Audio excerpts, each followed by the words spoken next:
আমি আপনাদের মাঝে একটি বাস্তব জীবনের অভিজ্ঞতা শেয়ার করব। আপনারা অবশ্যই পুরো ভিডিওটা দেখবেন। ভিডিওটা ভালো লাগলে লাইক কমেন্ট করবেন, অবশ্যই সাবস্ক্রাইব করবেন।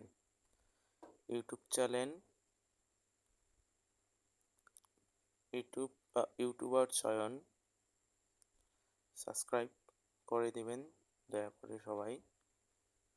তো বাস্তব জীবনের অভিজ্ঞতা।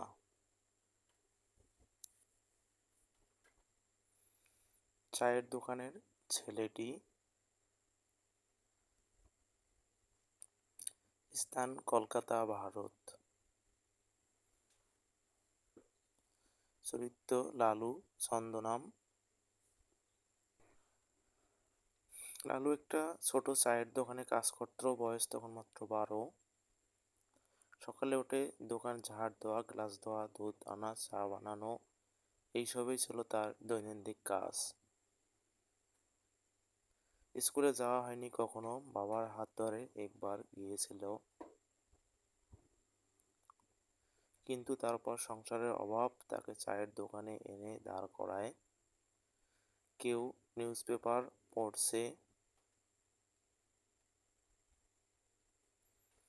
লালু চুপচাপ শুনে নিচ্ছে। কেউ ইংরেজি বলছে, সে নিজের মতো করে উচ্চারণ শিখছে।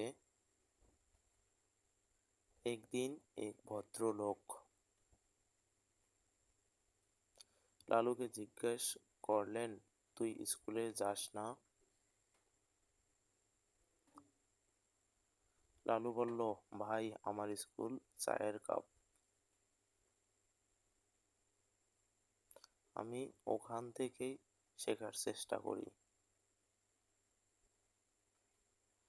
ওই কথা ভদ্রলোকের মনে গেঁথে যায়, তিনি একজন শিক্ষক ছিলেন। এরপর থেকে তিনি লালুকে ফ্রি পড়াতে শুরু করেন দোকানের ফাঁকে ফাঁকে। লালু এক সময় স্কুলে ভর্তি হয়, আবার কাজও চালিয়ে যায়। বছর 10 পর সেই লালুই একদিন নিজের ছোট্ট একটা লাইব্রেরি খুলে বসে এলাকার দরিদ্র বাচ্চাদের জন্য।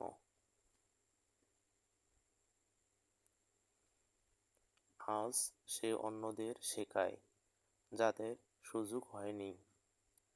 সে এখন চা বানায় না, সে আলো ছড়ায়।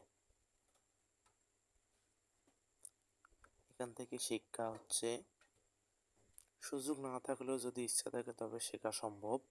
একজন মানুষের স্মরণীয়তা বদলে দিতে পারে আরেকজনের জীবন। বাস্তব জীবনের সংগ্রামী সবচেয়ে বড় অনুপ্রেরণা। বাস্তব অভিজ্ঞতা